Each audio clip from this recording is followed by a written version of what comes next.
రాష్ట్రంలో వివిధ ఆసుపత్రులలో పనిచేస్తున్న కాంట్రాక్ట్ నర్సులందరినీ కూడా రెగ్యులర్ చేయాలని తమ హక్కుల సాధన కోసం కేజీహెచ్ క్లాక్ టూర్ వద్ద కాంట్రాక్ట్ నర్సులు సోమవారం చేపడుతున్న నిరసనకు తెలుగు శక్తి సంఘీభావం ప్రకటించింది. ఈ సందర్భంగా బివి రామ్ మాట్లాడుతూ రాష్ట్ర ఆరోగ్య కుటుంబ సంక్షేమ శాఖ ఇటీవల జారీ చేసిన జీవో నెంబర్ 115ను తక్షణమే రద్దు చేయాలని రాష్ట్ర ప్రభుత్వాన్ని డిమాండ్ చేశారు. జీవో రద్దు అయితేనే కాంట్రాక్ట్ నర్సులకు న్యాయం జరుగుతుందన్నారు.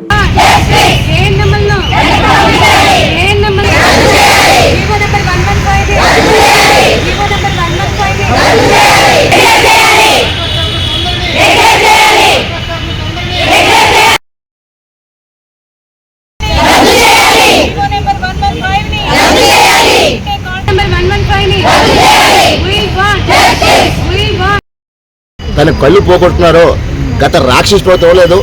నేను ఈ ప్రభుత్వాన్ని 50 లక్షలు ఎక్స్ట్రా చేయమని డిమాండ్ చేస్తున్నాను చంద్రబాబు నాయుడు. ఎందుకంటే ప్రాణాలు తెగించి ఒక బేబీని కాపాడారు. మరి ఇలాంటి వ్యక్తిని నా ఫైల్ కూడా సెక్రటేరియట్ లో రన్ అవుతుందండి. డిహెచ్ చుట్టూ కూడా తిరిగాను.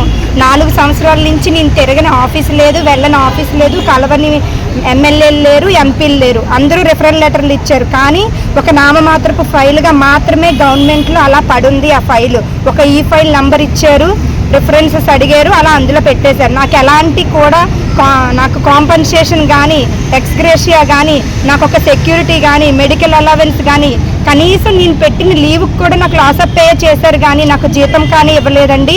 4 సంవత్సరాల తర్వాత గత ప్రభుత్వం స్పందించి ఒక 3 లక్షలు చెక్ అయితే ఇచ్చారండి. అది నాకు కనీసం ట్రీట్మెంట్కి అయితే సరిపోయింది, కానీ అప్పుడు ట్రీట్మెంట్కి సరిపోయింది.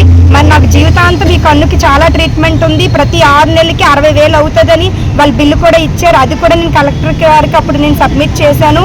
ఇప్పుడు కూడా నేను ఎందుకు అడుగుతున్నాను అంటే ఇది నా ఒక్కరిదానిది కాదండి. ఈరోజు నాకు జరిగింది. నేను 15 సంవత్సరాల నుంచి ఎలాంటి నోటిఫికేషన్ లేకుండా కాంట్రాక్ట్ బేస్లో అలా మగ్గిపోతున్న మా స్టాఫ్ నర్సెస్లో ఎవరికి ఎలాంటి జరిగినా ఒక హెల్త్ సెక్యూరిటీ ఎవరికి కూడా మా ప్రాణాలకి సెక్యూరిటీ లేదండి. మాకు జాబ్కి సెక్యూరిటీ లేదు. మాకు ఏం జరిగినా మెడికల్ లీవ్ ఉండదు, లాస్ ఆఫ్ పే చేస్తారు.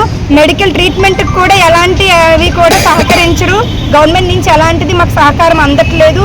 ఇప్పుడు మేము ఇన్ని సంవత్సరాలు కోవిడ్లో ప్రాణాలకు తెగించి కుటుంబాన్ని, బిడ్డల్ని ప్రెగ్నెన్సీతో కూడా ఉండి కష్టపడ్డారండి.